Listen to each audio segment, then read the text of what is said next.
Hello అండి, అందరికీ నమస్కారం. ఇప్పుడు మనతో పాటు శ్రీ సిద్ధి వినాయక ప్రాపర్టీ డెవలపర్స్ లో one of the top team leader అయినటువంటి శ్రీరామ్ కుమార్ గారు ఉన్నారు. వారితో మాట్లాడదాం. నమస్కారం శ్రీరామ్ కుమార్ గారు. నమస్తే madam. How are you sir? I'm fine. So ఎప్పటి నుంచి శ్రీ సిద్ధి వినాయక ప్రాపర్టీ డెవలపర్స్ తో అసోసియేట్ అయ్యి ఉన్నారు సార్ మీరు? మేడం, నేను సిన్స్ లాస్ట్ 2 yearsగా ఇక్కడ అసోసియేట్ అయి ఉన్నాను. అంటే యాక్చువల్లీ నేను ఒక సెంట్రల్ గవర్నమెంట్లో వర్క్ చేస్తున్నాను since last 27 years. Okay. So ఏంటంటే నేను అంటే మనం ఉన్న స్థానం నుంచి ఉన్న స్థానానికి వెళ్ళే ప్రయత్నంలో నేను డబ్బు సంపాదించాలని లేకపోతే మనసుకు నచ్చింది చేయాలని ఎప్పటి నుంచి నాకు ఉండేది. అంటే మెయిన్గా మేడం, ప్రతి మనిషికి ఒక్కొక్క డ్రీమ్ ఉంటుంది. నాకేంటంటే వర్క్ సాటిస్ఫాక్షన్ కావాలి, మనీ కావాలి, and at the same time నేను ఎప్పుడైనా అంటే ప్రతి మనిషి లైఫ్లో సేమ్ ఒకలా ఉండడు, అప్స్ అండ్ డౌన్స్ వస్తూ ఉంటే అది మనం ఆఫీస్లో చూపిస్తే ఎక్కడో చూపిస్తాం. సో దాన్ని ఓవర్కమ్ అయ్యేలాగా నా ప్రొఫెషన్ ఉండాలనేది నేను అనుకునేవాడిని.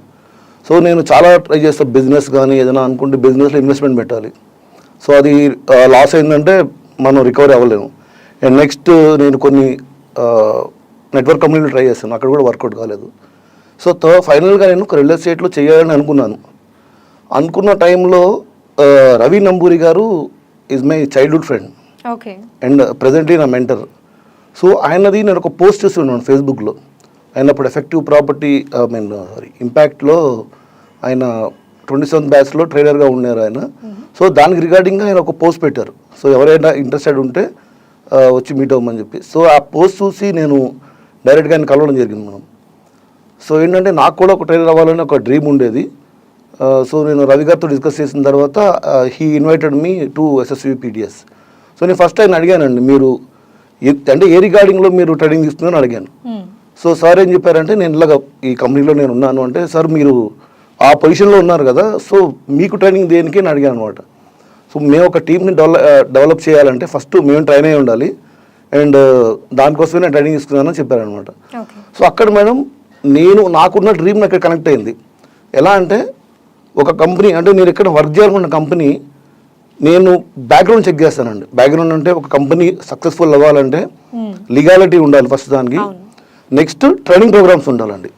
నేను మెయిన్గా ఎగ్జిస్టింగ్ వర్క్ కంపెనీలో నాకు డిసప్పాయింట్మెంట్ మూమెంట్ ఏంటంటే అక్కడ ట్రైనింగ్స్ ఉండేవి కాదండి. ఇప్పుడు మనం మార్కెటింగ్ ఫీల్డ్లో ఉన్నాం మేడం. మార్కెటింగ్ ఫీల్డ్లో ఉంటే బయటకు వెళ్ళినప్పుడు ఎస్ వినొచ్చు, నో వినొచ్చు. సో ప్రతి కస్టమర్ తీసుకోవాలని గ్యారంటీ లేదు, అప్పుడు మనం డౌన్ అవుతాం. అట్ ద సేమ్ టైం ఎప్పుడైతే ట్రైనింగ్స్ అనేవి ఉంటాయో, ఏ సంస్థ అయితే ట్రైనింగ్స్ ఇచ్చి వాళ్ళ అసోసియేట్ని చూసుకుంటుందో ఆటోమేటిక్గా వాళ్ళకి బూస్టప్ అయినా జరుగుతుంది. ఇక్కడ ట్రైనింగ్స్ ఉంటాయి, at the same time every week meetings ఉంటాయండి. అంటే ఇప్పుడు మేము ఒక లీడర్గా మేము ఉన్నప్పుడు మా కింద కొంతమంది అసోసియేట్స్ ఉంటారు. సో వాళ్ళ కోసం మేము ఎవ్రీ వీక్ మీటింగ్ కండక్ట్ చేస్తాం. దానివల్ల ఏమవుతుందంటే మేము ఎవ్రీ వీక్ కండక్ట్ చేసే మీటింగ్ కోసం సబ్జెక్ట్ తయారు చేసుకుంటాం. సో దట్ మళ్ళీ అదే నేర్చుకునే ప్రాసెస్ అనమాట. లెర్నింగ్ అనేది కంటిన్యూస్గా ఉంటుంది. సో ఆ వర్క్లో మనీతో పాటు మాకు బోర్డమ్ ఉండదు, ఎప్పుడు మేము ఫ్రెష్గా ఉంటాము. అండ్ ఈ ట్రైనింగ్ ప్రోగ్రామ్స్ వల్ల కూడా మేము అప్డేట్ అవుతూ ఉంటాం. ఆటోమేటిక్గా మనీ విల్ కమ్. సో ఇవన్నీ నేను అబ్జర్వ్ చేసిన తర్వాత నేను VRS తీసుకున్నాను మేడం. నేను VRS తీసుకుని సిన్స్ లాస్ట్ 3 monthsగా నేను ఫుల్ టైం వర్క్ చేస్తున్నా. నా ఇంకా 15 సంవత్సరాలు సర్వీస్ కూడా ఉంది. సో అది నేను ఇంట్లో చెప్పి నా వైఫ్ని కానీ నా మదర్ కానీ ఒప్పించి నేను డైరెక్ట్గా దీంట్లో ఎంటర్ అవ్వడం జరిగింది. అంటే దానికి VRS తీసుకోవడానికి మెయిన్ రీజన్ ఇక్కడ ఇట్ సైడ్ ఇంట్రెస్ట్ మీదేనా? ఎగ్జాక్ట్లీ చెప్పాను కదా మేడం. ఇప్పుడు నేను ఒక గవర్నమెంట్ జాబ్ అనేది క్రైటీరియా కాదు, నా మనసుకు నచ్చిన పని నేను చేయాలి. సో నాకు ఇక్కడ నచ్చడానికి మెయిన్ రీజన్ ఏంటంటే, ఇది ఒక రియల్ ఎస్టేట్ కంపెనీ నాకు అనిపించదండి. ఎందుకంటే రియల్ ఎస్టేట్ కంపెనీ అంటే అక్కడ ఉన్న వాళ్ళు చాలా హైఫై ప్రొఫైల్లో ఉంటారు, అసలు ఎవరికి అవైలబుల్లో ఉండరు, వాళ్ళ డ్రెస్సింగ్తో సహా చాలా డిఫరెంట్గా ఉంటుంది, అందరితో మాట్లాడరు. ఇవన్నీ నేను చూసినాను అనమాట. బట్ ఇక్కడ చూస్తే మీకు అంత డిఫరెంట్ వేలో ఉంటుంది. ఇక్కడ మా చైర్మన్ గారు కాసర్ల మహేందర్ రెడ్డి గారు డౌన్ టు ఎర్త్ పర్సన్. ఆయన బెంచ్ కార్లో వచ్చినా చాలా సింపుల్గా ఉంటారు, ఎప్పుడు చిరునవ్వు ఆయన ఫేస్ మీద ఉంటుంది. ఆల్మోస్ట్ అందరి పేర్లు ఆయన గుర్తుంటాయండి, పేరు పెట్టి పిలుస్తారు ఆయన. అంటే ఇప్పుడు మేనేజ్మెంట్ మేడం వీళ్ళు ఎన్ని సేల్స్ చేశారని వాళ్ళకి తెలుస్తుంది. సేల్స్ చేసినా చెయ్యకపోయినా ఆయన పిలుపులో ఉన్న ఇది మారదు. అది నాకు నచ్చిన ఫస్ట్ పాయింట్. ఇంకా next my mentor Ravi Namburi గారు. ఆయన ఎప్పుడు చూసినా ఏంటంటే మంచి ఎనర్జెటిక్గా ఉంటారు. అండ్ నా సీనియర్ రాము గారు, ఆయన అంతే అండి. ఇవన్నీ పవర్ హౌస్లు అనమాట.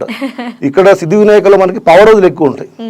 అండ్ హర్షవర్ధన్ గారు కానీ ఇంకా అదర్ మెంబర్స్. ఇక్కడ ఎలా అంటే మేడం మేము ఒక ఫ్యామిలీ లాగా ఉంటాం.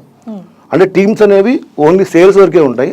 బట్ ఆఫ్టర్ దట్ ఇవన్నీ ఎక్కువ ఉంటాయండి, పాజిటివ్ ఎక్కువ ఉంటాయి. ఎక్కడైతే పాజిటివ్ వైబ్స్ ఎక్కువ ఉంటాయో న్యాచురల్గా మనం అక్కడ గురయ్యే ఛాన్సులు 100% ఎక్కువ ఉంటాయి. ట్రూ.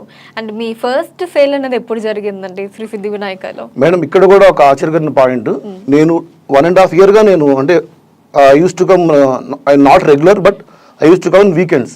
ఇందాకే చెప్పారు ఓన్లీ 3 వీకెండ్స్ లో వచ్చేవాడిని. సో దట్ కూడా నాకు 6 months వరకు సేల్ లేదండి. ఓకే. 6 months వరకు సేల్ లేకపోతే నేనే కొంచెం డిఫరెంట్గా ఫీల్ అయ్యేవాడిని. నన్ను ఇంత మంచి ఉండేది. బట్ ఎప్పుడు రవి సార్ ఒకటి చెప్పేవారు, నేనే 6 months వెయిట్ చేశాను, మీరు ఫుల్ టైం కూడా కాదు, సో డెఫినెట్గా సేల్ అవుతుందని చెప్పారు. సో నాకు 6th monthలో ఫస్ట్ సేల్ పడింది. టీమ్ త్రూ కాదు, నా డైరెక్ట్ అనమాట. ఇంకా తర్వాత కూడా నేను కంపెనీలో రాకముందు ఇంకొక 3 sales పడ్డాయి. బట్ నేను మొన్న ఆగస్ట్ 1st నుంచి నేను ఫుల్ టైం వచ్చానండి ఇంట్లో. అప్పటి నుంచి కూడా నా పర్సనల్గానే మళ్ళీ ఒక 4 sales పడ్డాయి. సో ఏంటంటే చాలామంది నువ్వు రిజైన్ చేసి వెళ్ళిపోయావు, నీ పని అయిపోతుంది అది చాలామంది మాట్లాడారు. బట్ నేను ఎవరికి సమాధానం చెప్పలేదు మేడం. ఎందుకంటే ఇక్కడ వచ్చిన తర్వాత రవి సార్ పుణ్యవాణి ఇంపాక్ట్లో నేను కూడా ఒక టైంగా తయారయ్యాను. దానివల్ల ఏమైపోయిందంటే మా థింకింగ్ ప్రాసెస్ చేంజ్ అయిపోయింది మేడం. అంటే ఇప్పుడు ఒకప్పుడు మనం ఇండియా పాకిస్తాన్ మ్యాచ్ చూస్తే మనకి హార్ట్ బీట్ పెరిగిపోయేది. బట్ ఇప్పుడు ఏం లేదండి, ఇప్పుడు అంతా బ్యాలెన్స్ అయిపోయింది. సో దాని ఉద్దేశం ఏంటంటే మాకు వీళ్ళు నేర్పించిన విధానం అనమాట. ఇప్పుడు చైర్మన్ సార్ రవి సార్ వీళ్ళందరూ బ్యాలెన్స్గా ఉంటారు. అంటే వాళ్ళ ఫేస్లో ఆ ఫ్రస్ట్రేషన్ ఉంటుంది మేడం ఇక్కడ. అంటే ఇంతమందిని మేనేజ్ చేస్తున్నప్పుడు అప్స్ అండ్ డౌన్స్ అనేవి ఉంటాయి, అక్కడ కూడా 100% ఉంటాయి. బట్ అది ఎక్కడ వాళ్ళ ఫేస్లో కనబడదండి.